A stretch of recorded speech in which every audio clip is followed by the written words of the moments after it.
this nobody's done wrong in this one.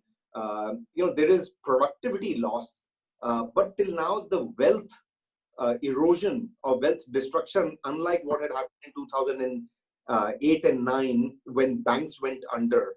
I mean, this is not what it is. It seems a lot more surreal, and the reason we use that word surreal because all of us are locked down with it. Plus, also we have no idea when the vaccine is going to come in and how the spread is going to get prevented. So, at best, we all are sort of finding solution and drawing some parallels from the past, and then getting in some surveys at the ground level.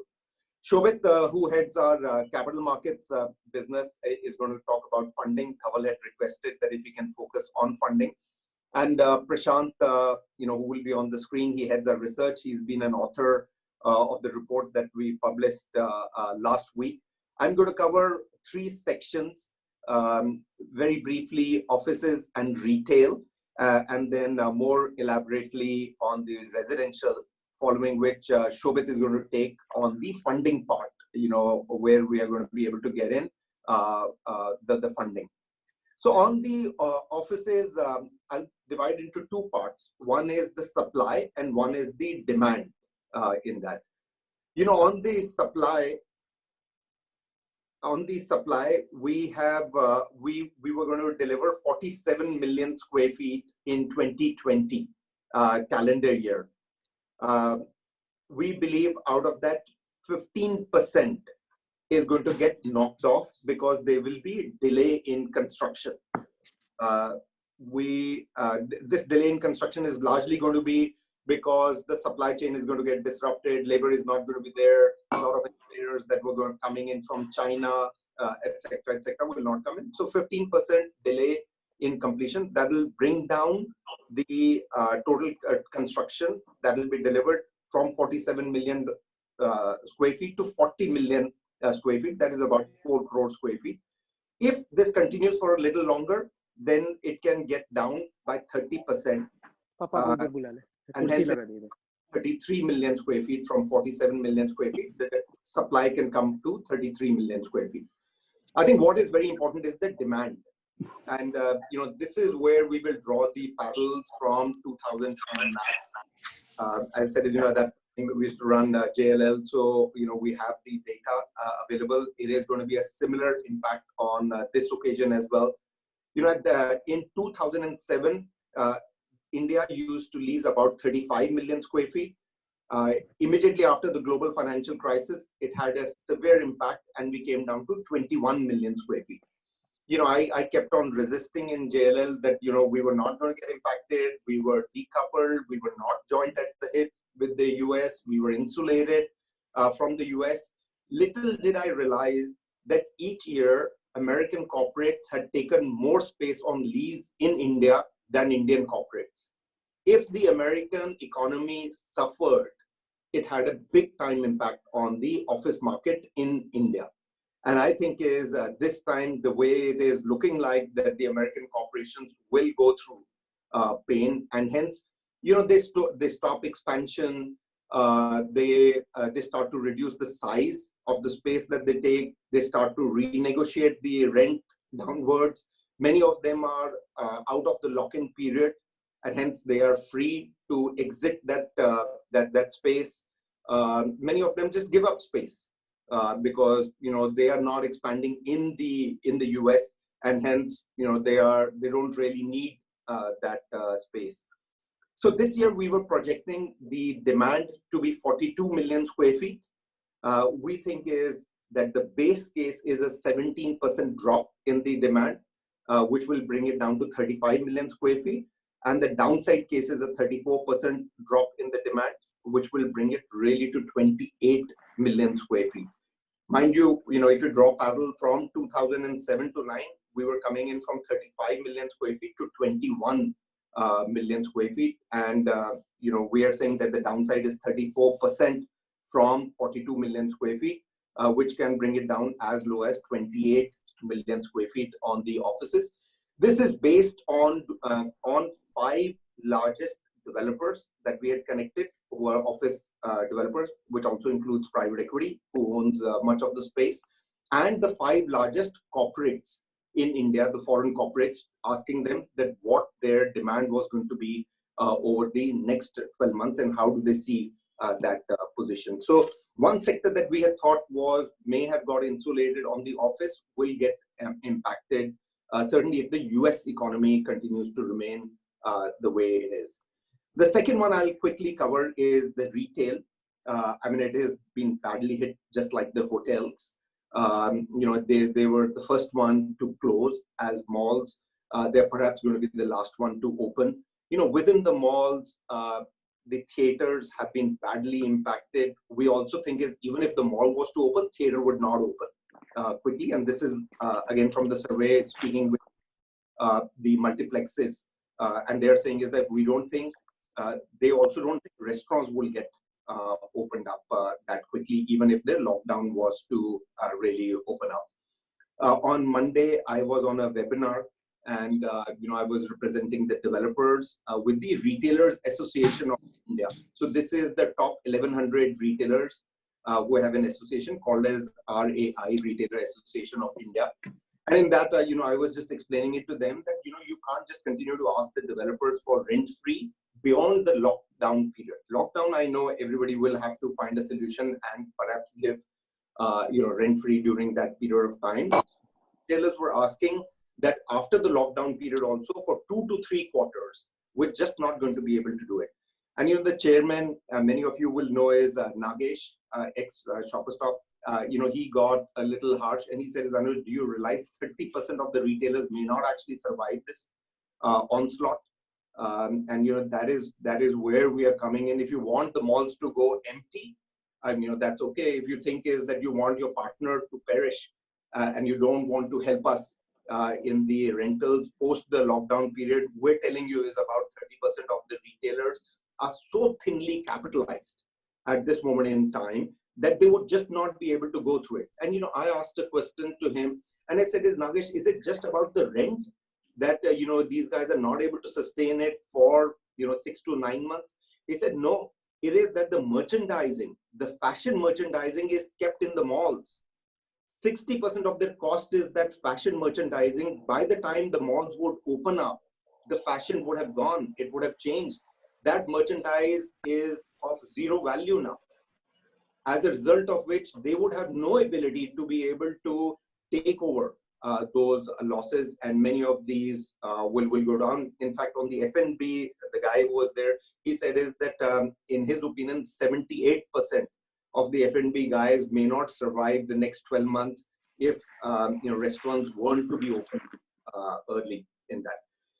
Given this background on the supply and demand, I'll give you our numbers. On the supply, there was 8.4 million square feet, which is nearly 84 lakh square feet that was going to get completed and delivered this year.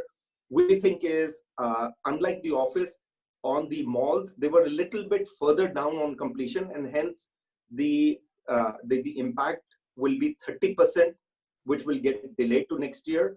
And the downside is that it may be really 50% because many of the mall owners may not also want to open the malls in this period of time. So that 8.4 million can come down to 5.9, 59 lakh square feet, or as low as 42 lakh square feet, which is in the same proportion as what the demand we're expecting to really come down.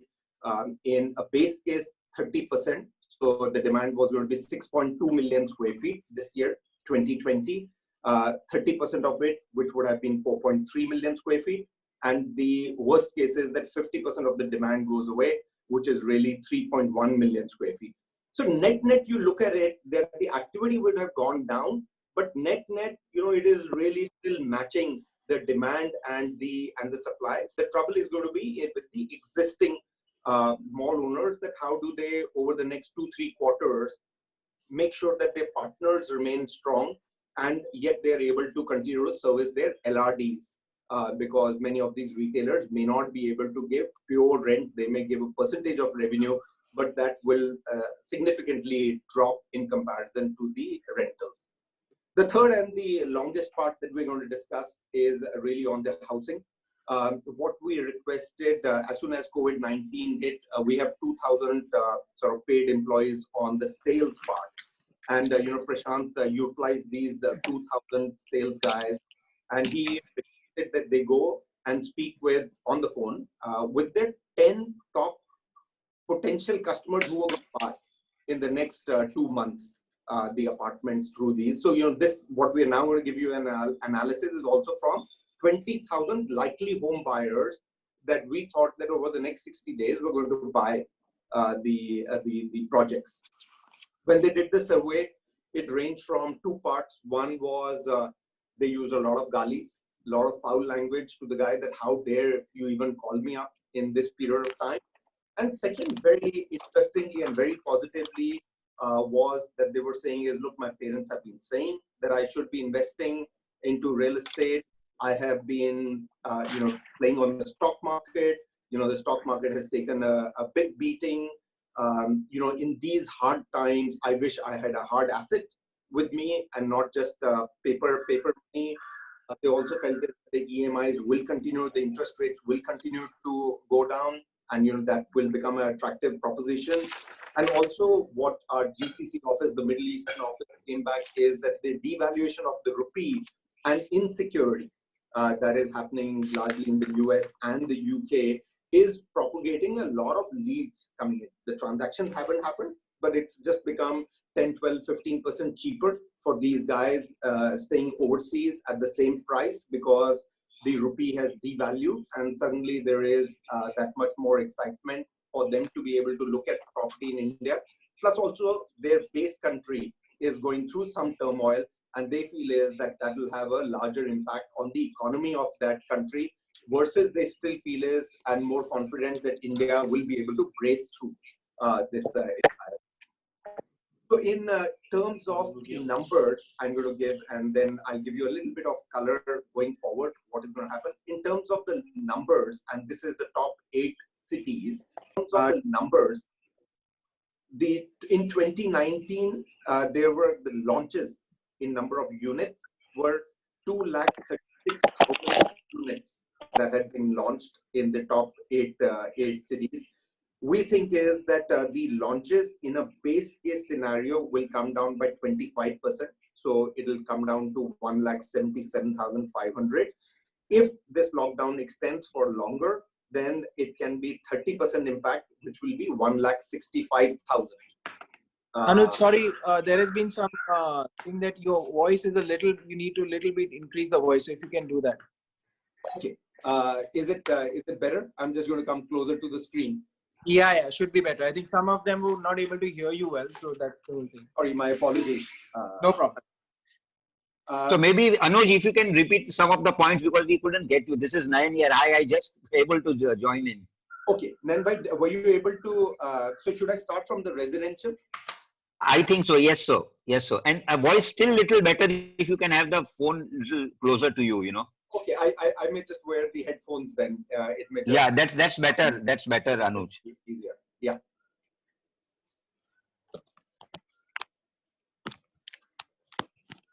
Nayan bhai, is it better? Superb. Super. Okay, sorry. Yeah. So I was just saying is that on the housing, having done the survey with 20,000 potential customers who we thought were going to be buyers over the next 60 days, there were 2 sides. One was the negative, where they used very foul language with our people, saying is that how dare you even call us at this point in time to buy a house. To the other side, where they said is that my parents have been saying that I should invest into real estate, I should have a house of my own. To saying is that I've lost a ton of money in the stock market. Had I invested in real estate, it would have been better. To saying is that the interest rates are likely to come down, and this will be a fantastic opportunity for us to look at it. And finally, I was saying is that the NRI customers are showing a fair amount of interest because the rupee has got devalued, and their home country, which is largely the UK and US, is starting to look a little bit more troublesome. Not only in the COVID-19, they're looking at post-COVID-19 that the economy will take beating. Certainly in Europe, it does appear, and also in the US. And hence, there has been more excitement from the NRIs to say is we want to have a look at this. I've just gone on to the numbers. I said is last year, the launches were in the top 8 cities, 236,000 units. We believe is this year, given that there could be some trouble with the raw materials and the labor, base case 25% lower number of launches. And many of our clients whom we have spoken are also considering is that they may not, some of these launches were in the first 3 weeks of April, and they may not wish to launch until they understand what the consumer sentiment is. So base case is that 25% decrease in launches, 177,500 units this year. And in terms of downside, if this continues, the lockdown continues for longer, then 30% downside, 165,000 units. I think where the interesting thing is on the demand side. So whilst the launches last year were 236,000 units, the sale was 260,000 units. So it was actually more than the new launches. And that's why you continue to see in our graph that the unsold inventory is sharply coming down quarter on quarter. I think it was 13 quarters consecutively where the sales have been more than the new launches, as a result of which that the unsold inventory had sharply started to come down, and which is also reflected in 2019 calendar year units sold versus launched. So 2019 units sold were 260,000. We believe is that at least one quarter base case will go away, at least 25%, which is quite evident that April, May, June will be very little, very slow that we are going to do it. So that will bring down the sales to 196,000. And if this prolongs the downside, we believe there could be a 35% impact on the sales, which will be 170,000 units. Mind you, this is coming on the back of 2013, when India used to sell 550,000 units. So from 550,000 units, 2019, we came to 260,000 units, which is nearly half. And then from there, we're looking that a downside scenario could be 170,000 units or a base 196,000 units. And clearly, if in 2014, Dhaval or Dharmesh would have woken me up at 2 a.m. in the morning, I would have said as, oh, well, in 2020, India is going to be selling nearly 1 million units, which is about 10 lakh units. And look at it, from 10 lakh, we are now discussing, between 170,000 units to 2 lakh units. And mind you, one other data point that I'll give you is, in comparison to this, China every year sells 1 crore units. I mean, we are at 170,000 or 2 lakh. They sell 1 crore units on residential every year. There's some little bit of continuation of good news on unsold inventory. In base case scenario, the unsold inventory goes down by 3%. And in a worst case scenario, it still goes down by 1% because the launches continue to remain lower than the sales.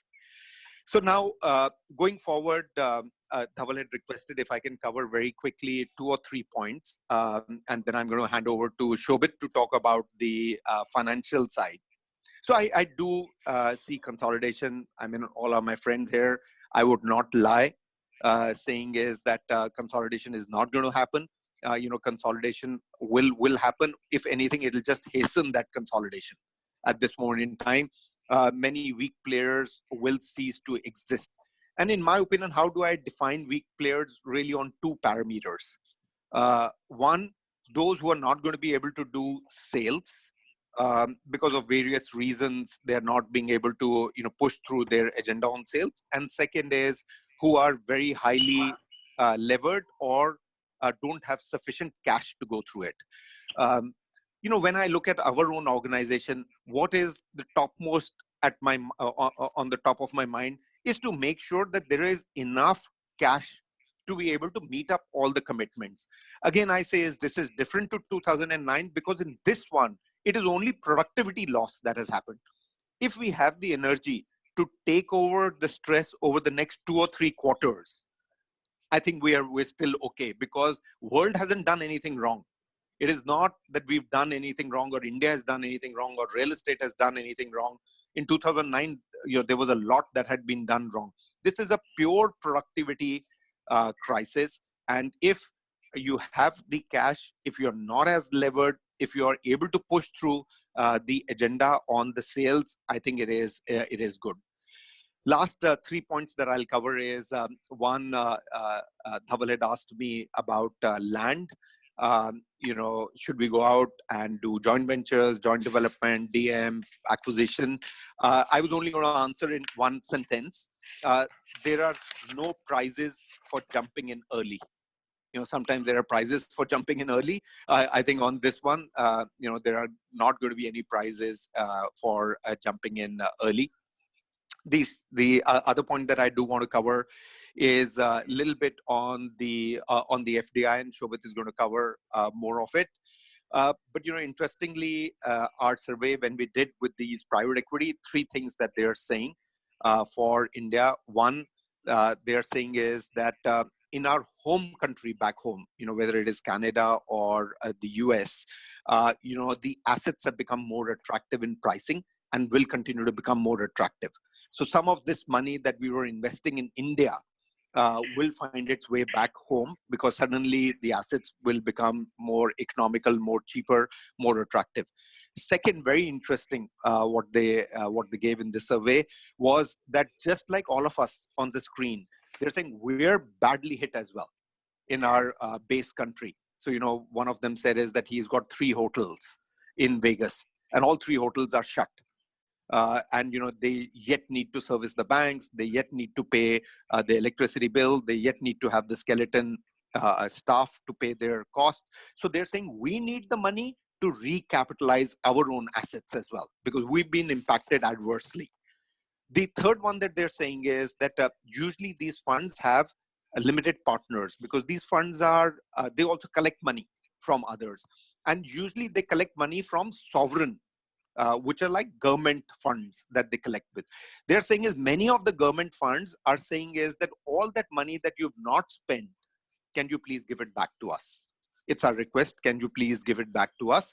Because, we need it in our own home country at this moment in time to fight this pandemic, to fight the problem. And we need that money because our government is asking to give that money to them for the stimulus. So, interesting what the private equity is saying. And the last point is just again, Dhaval had requested me to cover is, what can you do? Is digital selling, is online selling, what can you do? I can tell you the last thing that you should do is just sit hand on hand. Again, we have 2,000 sales guys, so you can well imagine our pain is probably more than your pain. When you have to pay on the 31st of March, the salaries for all these, 2,000 guys. So I would say is, guys, there are sales happening. Absolutely. We are doing, I would say we are at a 15% sales. I'm not saying we are at 100% sale. We are at 15% sale. Each week, we're looking at it that between 8 to 10%, we're enhancing this sale. So it is happening. Several of the guys on this screen, I can tell you is for them, the sales are happening this period of time. Some of it may be that this sale was going to happen anyway before the lockdown period, and it has just moved over. Some of it has started during the lockdown period and has gone through it is. So guys, like we've set up this gel, tell, sell. And, I'm very happy, if Dhaval wants to organize some training with your sales guys. First, gel with the customer. There is a lot of database that you have, visits done, not booked. Gel with the customer, call them up, say, sir, you're okay. Can we do anything? Your sales guy. Don't try and sell that. We did that mistake within the first 2 days that we went in, and that's when these guys gave a lot of galis. So gel, tell, and then, try and sell. The forces that you have, the sales guys should be absolutely fighting fit. Otherwise, they'll get rusted. So once the lockdown opens, do it. Lots of schemes are working online at this moment in time. I'll give you one simple scheme. Just collect 25,000 rupees from the guys through digital marketing. Make the payment gateway and say in that is, sir, we give you a confirmation within 30 days of the lockdown, you can come physically inspect the asset. If you do not like it, no questions asked, money back. And we give you a price protection that our price is not going to be lower than what we are selling it to you today. If anything, it'll only go up. This is only an EOI form, but these are hot leads that your teams should be really working. Focus on collection. It is the best time to be able to focus on it. I mean, we prepared 10 points because, you know, whenever they're meeting up with these prospective buyers, the buyer is saying, oh, property price will come down. How do you protect that argument? Because property price comes down, it's a falling knife. Then you can never sell it only, because every time you will go, they will continue to say that. So those are the 10 points that we have done through videos to explain it to them as that, no, this is the right time. This is not going to be lots of things in that. I don't want to take, you know, more time. I mean, small thing is, you know, newspapers aren't coming in. Make sure all your prospective buyers, you know, get e-newspapers. Your sales guys are sending every morning to these guys on that. I'm just going to stop here and request Shobhit to cover the funding part, and then we'll come back for the next set of inputs that Dhaval had asked us. Shobhit?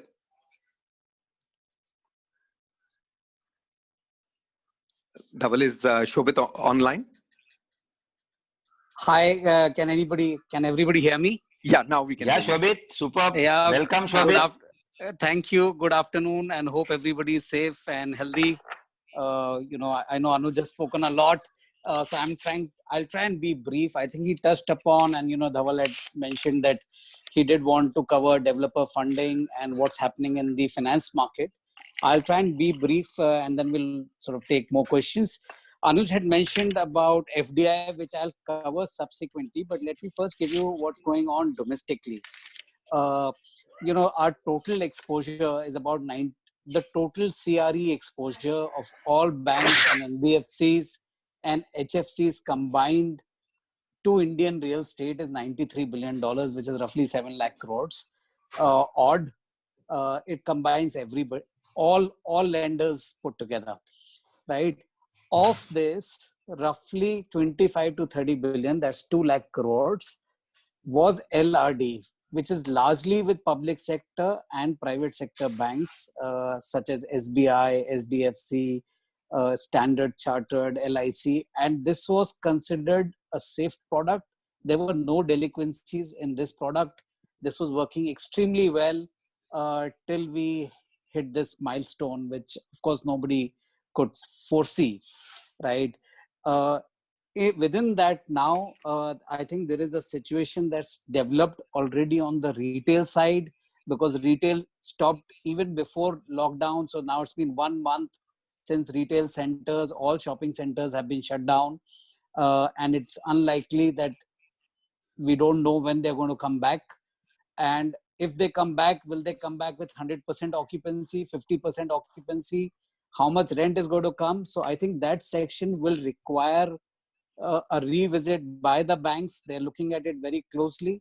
But of the 22 lakh crores that I'm talking about, this was less than 15% overall on LRD. So LRD is quite all right.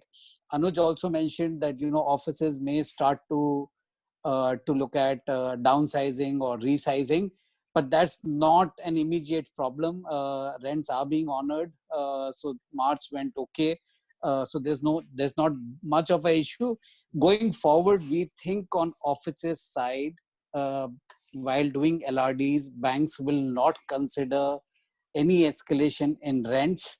And they may perhaps reduce the loan to value from about 70%, which they were comfortable with, to maybe between 50 and 60%. But time will tell how the water will find its own level.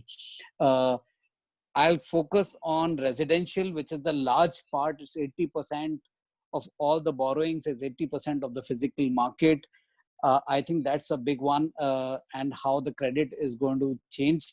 Anyways, even last year, incrementally speaking, the credit was already getting squeezed. NBFCs had slowed down. We had issue with some NBFCs going bankrupt.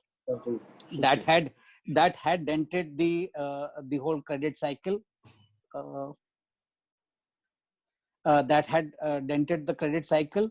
And now, of course, with this pandemic and last quarter being a wipeout, which from a banking perspective was usually the best quarter, right? Jan to March, there was the largest dependence on how these sales would happen, how collections will happen. And unfortunately, that 15 days were the crucial 15 days that got taken away from the marketplace. As a result, we think going forward, the amount of NPAs will increase. We had estimated about 70 crore out of the 5 lakhs, 70,000 crores out of the 5 lakhs was under stress. I think those numbers will go up, and banks will have to relook on how they fund residential projects going forward, especially for greenfield projects, where the cycle is yet to start. And we think there will be two changes that will come in. One, they will put some sales milestone. The last few deals that we've done on construction funding, apart from getting your approvals in place, so land is fully paid up, approvals are all secured. Now they are saying, please demonstrate sales so that we can understand the pricing and the velocity. They don't want 40% of the project sold, but they're saying, please sell 10%, 15% of the project, so that we are able to ascertain that the pricing that you are talking about and the velocity is right. Number one. Number two, earlier we were saying about, earlier in 2015, it was probably 10-15% of the money that was estimated for construction was financed by the bank. It went up to 40%. I believe that Resi will now start mimicking office, where they will not depend on any sales or cash flow prior to completion. And it will move more and more towards office side, where you'll say you build the building, and if you do get any money from sales, that's well and good, but we are not going to budget for it. So I think that whole exercise is, conversationally starting to happen. People are getting busy, but let me just sort of give you comfort saying there's enough money available for new projects. Banks don't have any liquidity issues. Interest rates are on downward trend. Repo rates have gone down. SBI has already announced that they're passing on 100% of the benefit to the customer on an immediate basis. Usually there was a 3-4 months lag. That lag is gone. So interest rates will come down.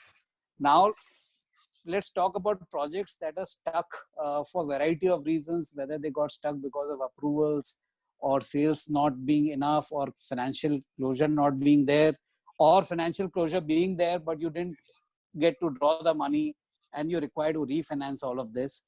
For that, our government had started an initiative of setting up a sovereign fund called Swami. Swami's mandate was very well defined. They are extremely active even during the slowdown. They have sanctioned now 33 projects. They have 12,000 plus crores in their bank account. They're 50 people team. So they're working round the clock to ensure that the projects that are stuck and are only requiring capital to take it to the end, that money is available to them at a fairly reasonable price. They're charging 15%. And that also is pay when able, so that money is coming from sales, hopefully. But apart from that, what this fund has done is it set two precedences. One, that during the deployment period of this fund, they have put an embargo saying interest to the current lenders will not get serviced. And second, they will not allow cancellation to happen. They want the project to get finished. And those who want to take possession, and then they can decide whether they want to sell or they want to go back to RERA and ask for money back. But if that goes through, which is very, very likely, already I think representations are there all around with RERA and with RBI saying, please allow it. If it goes through, there is a plethora of special situation funds, without naming them, that are waiting to fund these projects. So credit cycle will open. There are allocations for Asian countries. or emerging markets that are available. But that money, of course, is the bitter pill. It's meant to be taken when you really have no option. That money is available between 18 and 21%. That's dollar denominated, but that money is available at, at, at, at most. It's called as LIFO, last in, first out. Under that concept, this money is available, especially for projects that have some amount that are near completion. This is about 2-year money. You assume that you finish a project and then deal at least customers off your back, and then you can deal with the bankers subsequently. So that's happening. Anuj mentioned about FDI. So there is still money available for what we call as core assets. These are fully built out office assets that have tenants inside and there's stable income. We were trading these at 8% pre-COVID. We think the pricing will somewhere remain same or may even go down depending how the interest rates react. Last LRDs we had done were at 8.5% or thereabouts, but it's looking like it'll come down to 8ish, and therefore these trades may continue to happen. But the money that's available, pure equity for residential projects looks very unlikely. It's very thin capital that's available there. There is new money that's coming in from Japan. There is new money that's coming in from Korea, which is looking to fund inventory either which is fully ready or under construction. So guys, there is, overall, I think, look, if the project viability is there is enough and more money that's available. Of course, the pricing has to be discussed on a case-to-case basis. I'm not overly concerned. I think the only problem will be that how do you project sales going forward, and more than sales, the pricing. I dare say that anybody will assume an increment on the pricing while underwriting loans. So, you find a clearing price and you stay at it, saying, look, for the duration of the project, the pricing will remain same. Good luck if it goes up, but we're not going to budget for it. So that's all from my side, guys. That there is hope, there is money both in the domestic system and international for projects that still have viability, or on a LIFO basis. That means last in, first out, and the haircut is also being sort of taken by the current lender under that circumstances. I'm happy to pass on this back to Anuj or Prashant, if Prashant is on the call. Thank you, Anuj. Thank you, Shobhit. Thank you. Thank you, Shobhit. I think is Prashant on the call? I think he was not able to log in on my last message with him. I'm not sure whether he's come on. Okay. No, I am in. Hi, Shobhit, I am in. Thank you, Lord. Hi, Prashant. Great, Prashant. Can you just throw some light on the research, and what is your take on the current real estate market post the COVID and I think much has been covered by Anuj and Shobhit, and they were kind of quite precise. So I have few subjective input, what went in my mind when we were kind of going through it. So a couple of things that we realized while coming up with this survey and report, when we were speaking and taking feedback from the buyers. So it's not that the natural demand for housing in India will go away. People want to buy house. The only the thing that is missing right now, that the confidence is shaken. And when you make a purchase of house, you bank on your future cash flow. When you kind of buy a house, your majority of the saving goes in down payment, and then you bank on your future cash flow. So now, if in a situation, if the ecosystem is helped to bridge that financing gap, I'll take an example of affordable housing, which is is affordable in budget, which is still a blue-eyed boy of the sector, and everybody's trying to push it. Now, I call it more of an FMCG product, where the buyers are kind of people who are not used to buy heavy ticket prices. So if somewhere the bridge is a gap where they're not able to avail the finance, and that confidence building part happens, I think the right product would sell. So this is what, the first-hand subjective input we got. And as Anuj rightly said, and Shobhit also pointed out that, the good project, be it, residential or let's say malls in a good catchment area would kind of, come back over a long period of time.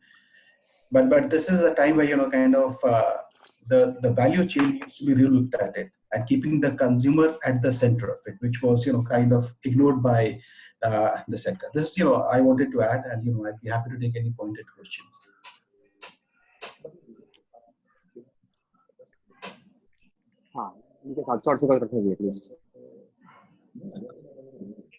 There are thanks a lot, Prashant. There are a few questions Anuj, I think everyone has over here. I will just take a few right now. Trupti, can you just mute everyone so I can just throw in a few questions? Fundamentally, first question I think which everyone would want to understand is that obviously once this lockdown is over, there is going to be a bank pressure, there is going to be sales pressure. Do you think sales would actually pick up the way, where we left it or where things were, or you think there would be a little bit of a slowdown? And if yes, what is your estimate for the market to come back? And what are the steps which you feel the government or as we as developers should, take in terms of privately as developers, and as a government, what should be the steps which can actually enhance the market? So happy to go ahead on this one, Dhaval. So the first thing I would say is that as developers, try and continue with the construction because the confidence will get shaken of the consumer if he doesn't see activity on the construction. I am not a big supporter of price cuts. Most of you are my friends. I know the balance sheets of the developers. I think make sure that if you are cutting the price, there's enough margin left in there. Otherwise, it's a catch-22 position that you'll get caught out on that. Third is try and see if you can get, as Shobhit said, is a top of funding either from a special situation fund, and most of these guys are around, or you can do inventory funding. There are several of these guys, Hong Kong, Korean, Japanese, some of these guys are willing to do that. So at least you've got a little bit of buffer to do that. Dhaval, is the confidence going to come immediately? No, I don't think so. That, tomorrow morning, if the lockdown was to open, I don't think we're going to go out and buy residential immediately. We will have to build that confidence over a period of time. And my thought is that it is at least 90 days before the guy is going to be able to really come up in that. But during this 90 days, it has to be very aggressive follow-up that you have to do. 80% of the customers originate through digital. And I can tell you across the board, many of the developers have stopped digital. Now is the time the guy is looking at his WhatsApp and Google and Facebook. You should be really marketing on digital. 80% of your traffic starts, from there. I would also say, as Dhaval, whilst we're talking about the sale and the revenue, one of the things is please relook at your organization. There is a lot of fat sitting in there. Make sure that you're able to prune the costs in there. There's a lot of discretionary spend. There are a lot of nice things to have in the organization. Try and cut those nice things to have. A couple of other points to answer your question. Dhaval, Shobhit also mentioned is that, the financial institutions are starting, and it's happened in 2 of our cases where they have said is that, can you demonstrate confidence of sales? So there's a concept called as EOI because, you also don't want to go out and start to sell. And then if it doesn't get sold properly, then you discover that you've sold 10-12% and then got stuck with the rest of the project. So, try and do this expression of interest on some of your projects to really be able to find that what is the temperature, what is the acceptance of that product. And, on an EOI, you take a 1 lakh, 2 lakh rupee check. Usually there will be a 50-60% cancellation in that. So if you're looking at, selling, say 100, then you should have at least 200 or 250 EOIs to be able to collect. And the last that I would say is Dhaval, is whilst we're going to be pushing on the sales, go to the Swami fund as well. It's a government sponsored fund. It's at 15%. It's quite economical. Try and see if you can get a buffer from this from the Swami Fund. It's a very good thought that Shobhit has put it out. Thanks a lot, Anuj. Shobhit, this Swami Fund, would it be for any specific projects, or it can be for like a larger project? Do they have a criteria kind of a thing, or it can be even for a smaller, say, let's a redevelopment project or a large layout project, or it can be for anyone?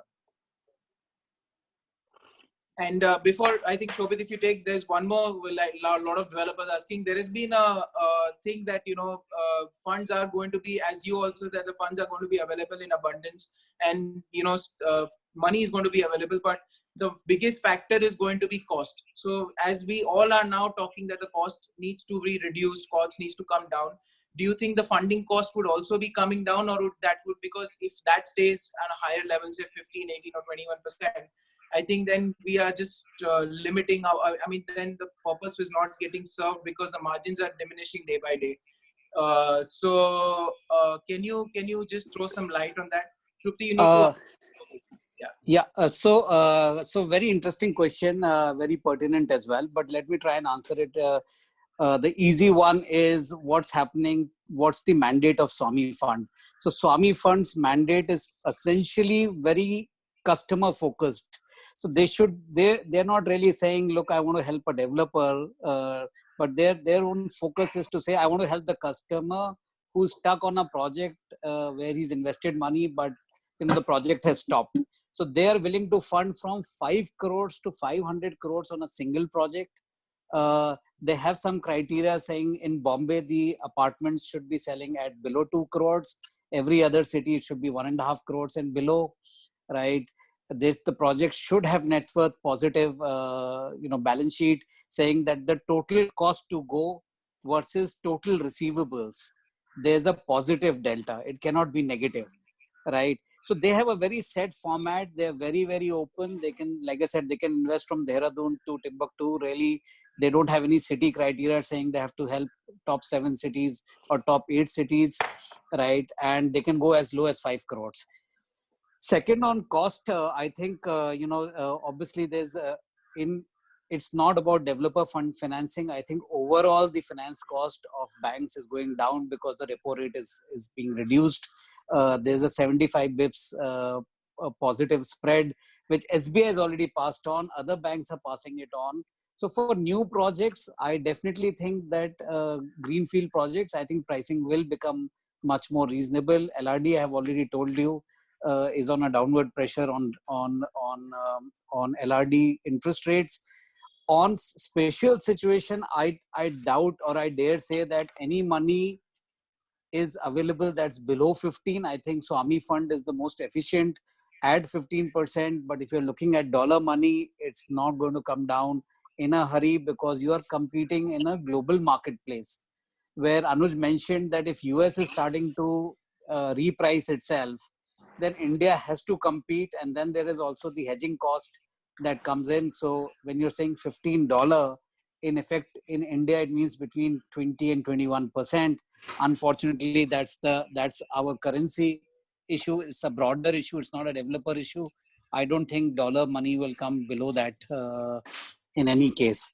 But having said that, quantums are not an issue. In fact, they are very happy to price. Last year alone, I know one company put in $1 billion.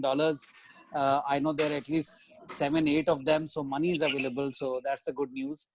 You did mention on your opening remarks saying, when the market opens up, there will be pressure from the banking side. You're absolutely right. It's in some sense, it's a good pressure because it'll force you to sell, force you to think your models. But let me just give you the comfort saying this time you're not alone. It's not the developers alone. It is automobiles, it's infrastructure, it is consumer financing, it is MSME. Everything is under pressure, right? And it's not your mistake. It's the global economy that's gone down. It's touched India, it's touched US. So it's nothing that we have done wrong or anything anybody else done wrong, right? Anuj mentioned it in the opening remarks. So I think banks are also going to be considerate. By the way, the Central Bank or Reserve Bank of India is also looking at it.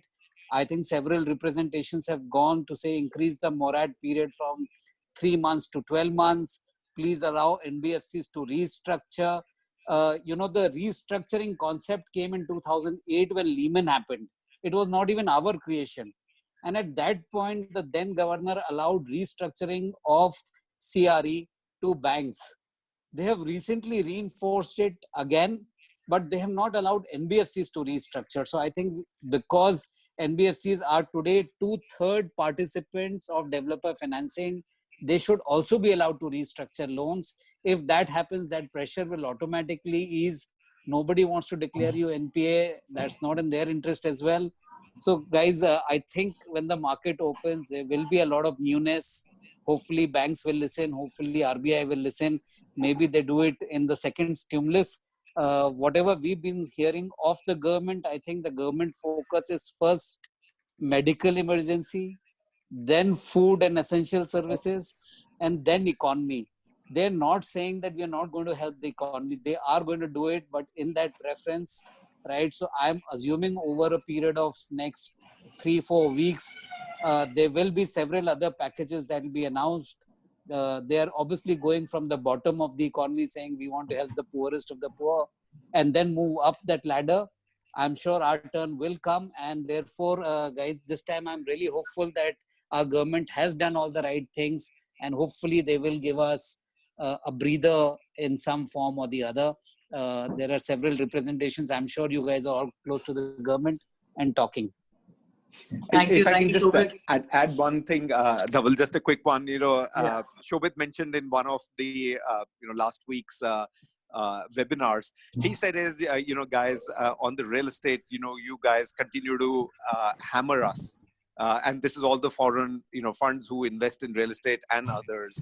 And Shobhit's comments were quite interesting. He said is, we play this game called as snake and ladders. We were on the real estate community at the bottom of that. Now, even the guy who was at the top, the snake has bitten him. And he's also come down with us only. So, all of us are in that category, whether it's gem, jewelry, automobile, real estate, manufacturing. So we are in it together, and we're hoping that, there will be more stimulus packages that come up. Thank you. Anuj, also if you can throw some light on, this co-working, co-living sector, like student housing, student living. You think these were like the flavor of the game before the lockdown, and people were actually mulling over it a lot. Do you think that will still continue? There will be some dip in it, or what is your take on that? So Dhaval, as a concept, they're absolutely fine and should continue with that, whether it is co-living, student accommodation, or co-working. Because as a concept, I believe that is what the need is. My trouble in many of the cases is that the private equity which was funding some of these businesses may not continue to fund. So the problem is largely going to be coming in from the private equity, which, in WeWork's case, we heard SoftBank has been reluctant, on that funding. But otherwise, as a fundamental business, I have no problem with them. They stack up very well. It is only in the interim whether they continue to get oxygen from the private equity to be able to sustain. All right. And I think most of important, what we've also heard and what I've also heard from your team is a lot of affordable housing, which is also selling even during this lockdown period and, stuff happening. And we were also discussing in the CREDAI thing where a lot of North developers are selling even during this lockdown period. Is there been a success formula or something like that even in the MMR region? Because that's what we all pertain to over here. I think what should be the thing where this affordable segment can go, or what is your uptake post this lockdown for affordable segment? Would it go down further, or would it still be continued? So I'll divide it into two parts: what's happening now and the going forward. Going forward, Dhaval, if there are job losses that happen, then this sector will get beaten down, because the majority of the job losses are largely going to be in the skilled and semi-skilled sector. And that is where Prashant's team is watching it very carefully, that what will happen to that, because if it happens, not only that the future demand may become slow, but they may start to default on the EMIs. at that time, and we're hoping that we don't see widespread job losses either from manufacturing or for retail. So that's what's going forward. Otherwise, that product sells pretty well. I'm very confident of that. Today, there are two parts to it, Dhaval. We also say is that we've done a lot of sales during this interim period. But, to be honest, much of this sale was really at the brink of it happening. So, it is majority of that we've been able to capture it today. What I would encourage, your members to do is make sure that your sales team are really out today and getting in these EOIs, 20,000, 25,000, just as a gateway. Again, it is nothing more than a warm lead or a hot lead in there. That's what we are being able to successfully do. That's what actually North developers are being able to do it. So it's actually not a sale. You can classify it as a sale because the guy's given you 25,000 rupees, but it is at best a warm or a hot lead, and that is how it is selling. Would anybody do a full sale? Remote chance to be able to do that. When I said we are at 15% efficiency, much of it was the overflow before the lockdown, and much of it is the EOIs that we are starting to pick up. But one takeaway that I would say, Dhaval, from here is to the members is, do not think that nothing is happening. There are several of your players, several of the large guys who are not even on the screen, Dhaval, who are doing work, who are online, who are doing digital, who are doing these EOIs, who are connecting with their VDNB in there. And my earnest request will be is, don't think this is a holiday for the staff. Engage with them every day in the evenings, take their reporting. How many calls have you made? Did you make 40 calls today, 50 calls today to your customers? And keep them fairly focused and energized.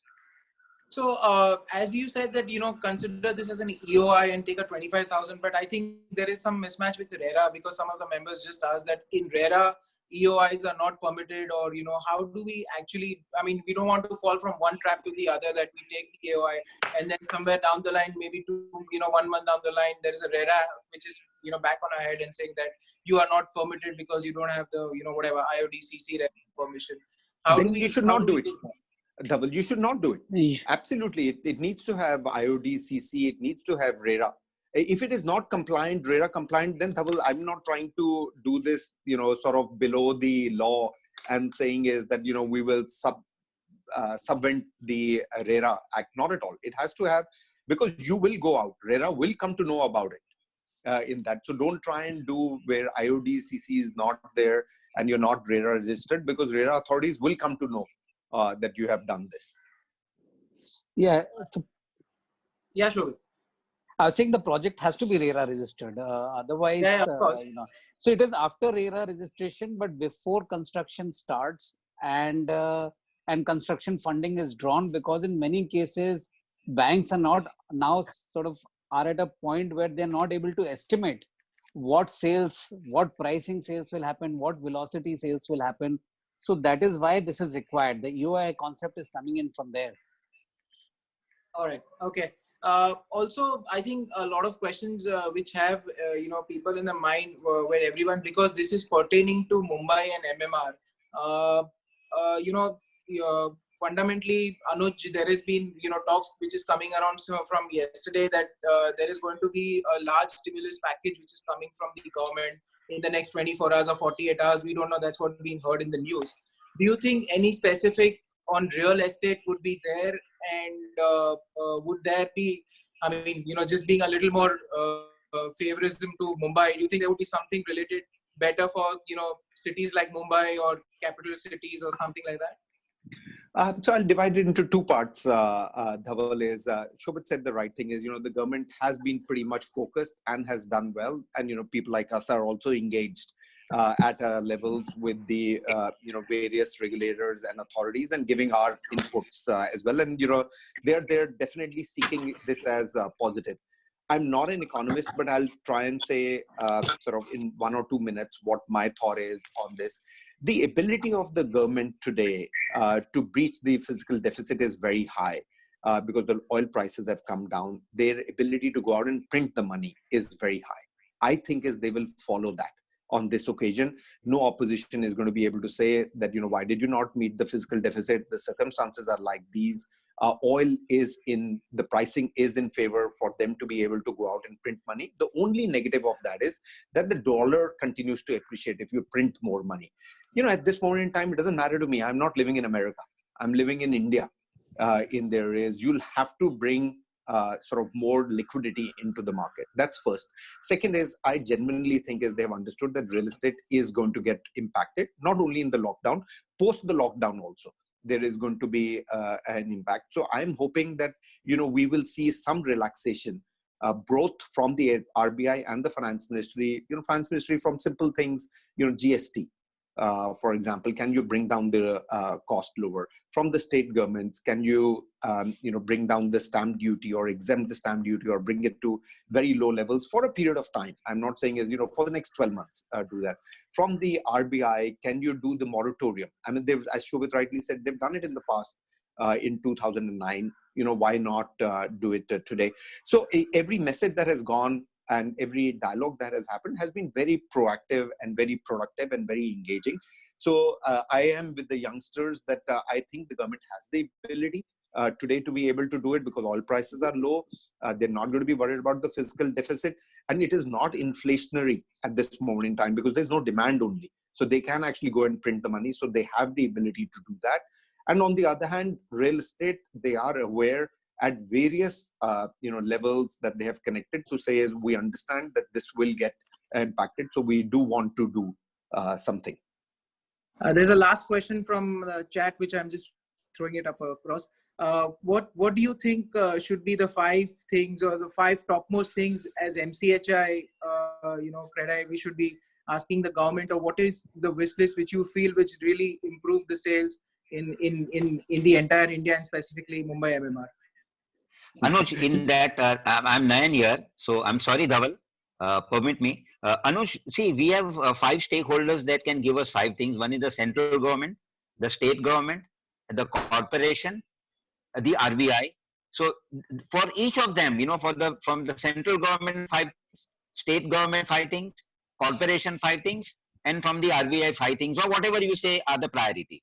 Right. I'm then very happy to give it because we've also sent the recommendation based on the requests that we had received. So I think it'll be a little longish. So I'm not going to try and do the full this thing. So 4 or 5 things then on the state. I mean, clearly the stamp duty. I know that as MCHI and CREDAI, you are discussing with them on the premiums. Can we stagger them? Can we make it more back-ended? At this moment in time, it is very important for us to be able to conserve money and not spend that money on the premiums really upfront. RBI, we have only 2 requests. One is that please give this moratorium for a year. 3 months is no good to do that, and we will also need relief on EMIs. Because otherwise we will get into the default of already sold products, and hopefully the interest rates will continue to come down. On the and Shobhit, please add on the RBI. I know you would have from your finance point of view a few things. Two things, Anuj, that are actually 3 things that are critical too from RBI perspective. One is, you've already said that increase the moratorium period, both for principal and for interest, including benefit to the customer in terms of his EMIs. But for the wholesale banking side, I think they need to allow NBFCs to restructure the loan, perhaps for a period of 2 years, but if not 2, at least 1 year that they need to do. And also, please change the definition of NPA, which I think is on the cards anyways. So currently it is 0, 30 days, 60 days, and 90 days. What we are hearing informally, nobody knows the truth, is that they're going to do it 3, 6, and 9 months. So they will give you relief to say you'll move from 1 to 2 and to finally to NPA instead of 90 days in actually 180 days. And I think that's a big relief. Because many people here actually intentionally never want to default. They do everything they can to try and save it. I think this little breather that they'll get for 9 months is going to be quite nice. And then finally on GST, I don't know if both state and central governments can agree. This whole concept of 5% GST without input tax credit, in my view, has been kind of negative. My view is that they should allow input tax credit, whether they stay at 5% or 7 or 10. It'll be better than what the current position is, right? Because otherwise, cost has gone up for the developer by 18%, and cost to the consumer has gone up by 5%. It is as good as stamp duty, if you want to look at it. So you have to pay 5% stamp duty in Maharashtra plus 5% GST. That's a huge cost of buying an apartment. I don't know whether many people can absorb it. At least if input tax is given, then I think developers can absorb some of that cost. And also 18% is too high. So construction cost has simply gone up by 18%, broadly speaking. Thank you. Anuj, two last things. I think there's a lot of questions coming in. I'm just trying to collate and see what we can answer. I think the jail, tell and sell story of yours, I think a lot of developers are quite excited to hear if we can have probably maybe one of the days an offline thing, or some whoever. I mean, webinar your sales team should come in, Dhaval, and I'll get our trainers, our in-house trainers, to do the same course what they've done with our sales team. Very nice. Thanks a lot. We will definitely. And Dhaval bhai, just to sort of add, I know that there's a lot of questions on the chat board. If you can just save it, we'll be very happy to answer it either individually or collectively as MCHI. We'll be very happy to sort of go point by point and provide our inputs. If you could just save those questions. Yeah. Anuj, one last thing. I think we as real estate industry are also trying to, make this as MCHI, CREDAI and everyone, that we want to give a, as real estate is having a lot of negative notion, we want to have this kind of a positive thing, like how the mutual fund guys are doing. And we would request, if ANAROCK and you guys also join in together and see how we can actually make this industry a positive notion and give some ideas to the government and try and change the perspective of the government and the people at large. How can we make real estate a better world to stay, or better industry which is acceptable, and as how mutual funds have been. So I think if some words from your end towards the real estate, I'm sure you are talking a lot of positive things, but if you also can be part of it, I think it will really help a lot of for the government to look in a very different eye than what it does today. Yeah. So Dhaval, I speak very cautiously and sort of a bit of a warning to the developers. When I actually go and represent this community, I am like, very positive to the government to say is, look at it. One of the things that Shobhit did mention, and I think we should do with the MCHI CREDAI, Dhaval, is that there is a lot of good work that is happening within the real estate sector in COVID-19, which is, people are giving their apartments to the government to be able to utilize them for quarantine. There is contribution that is being given. Lots of things that we've been able to collect from India, because we have this call with 2,000 guys every day, every evening, and they give us snippets of what good things that the developers are doing. I think a compilation of that, Dhaval, to then send it to the government will be very nice, rather than just talking about our business. What did we as a community contribute? And you guys have done fantastic, I'm telling you, in that. Hotel guys have done this, by the way. Hospitality guys have done it and represented it to the government. We're happy to lead it and put it all together and give it to the government that, this is what we've done in this time. Thanks a lot. Can we have the copy of that, Anuj? Can we have the copy of that for our MCHI to see to it? I will send it to you. It's still under production. As soon as the first copy comes, I'll send it. It's all the hoteliers and all the big companies have come in together, and we have noted their good work. It's like a case study saying Taj Indian Hotels has done this, Following has done this. They've given their hotels to doctors for quarantine, etc. So we had actually requested. I'd reached out to Baman and said, if you want us to do it, we'll be very happy. I think it's just a way of saying that, look, we've done all this good work. Yeah, I think we are that always is not asking. Yeah, we are always not asking you for something, but silently we've been supporting the industry. You know, I'm sure you guys have done a lot of good work for the laborers. I know so many people who've been feeding, sending food, sending essentials. I think it's a nicer way to approach the government, saying we are with you, and you know, by the way, can you help us, right? Rather than saying that, you know, here's my 5 wish list. They'll say, look, we've seen it before. Can we look at how you contributed back to the society? Anuj, one last thing, Nayan here. What we are thinking to do is a campaign, and how do you find this idea, Anuj? Is real estate sahi hai, real estate safe hai, real estate reliable hai. See, in this last 3 months, everybody has seen that the stock has gone down. It is all a paper, and everybody is realizing, "Mera ghar hai, to main safe hu." What do you think of this campaign? very good campaign.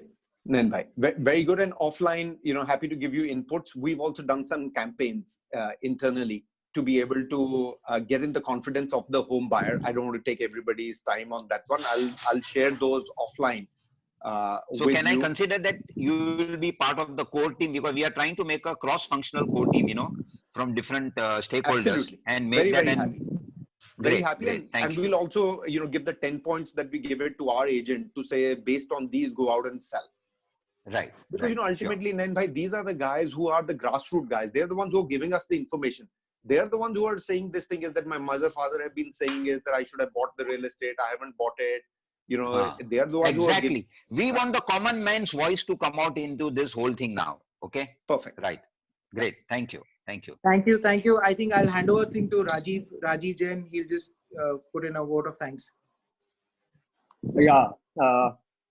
Thank you so much for your valuable inputs, Anuj, on office retail and residential markets, especially on the gel, tell and sell concept, which is really unique. And also, how do we push on EOIs for RERA registered projects in this current lockdown times? Shobhit, thank you so much for your funding inputs, especially, you know, how funding is still really available for the projects which are viable. Also, interest rate definitely would come down, and how stress fund will really help, the projects which are really stuck on payable and enable concept. Prashant, thank you for your research inputs which are there. And today we were full house. We are 500 members, and how we'll try and ramp up this, and how do we increase the number of members who can really see more webinars in the coming days. Thank you so much, everybody. Thanks. Thank you. Thanks. Thank you, Thank you, guys. Thank you. Thanks, Dharmesh. Bye. Thanks, Shobhit. Bye, Dharmesh bhai. Take care. Bye. Bye, buddy. Bye. Great work. Great work, team. Thank you, everybody. Superb, Dhaval, and everybody. Great, excellent. Excellent. Superb.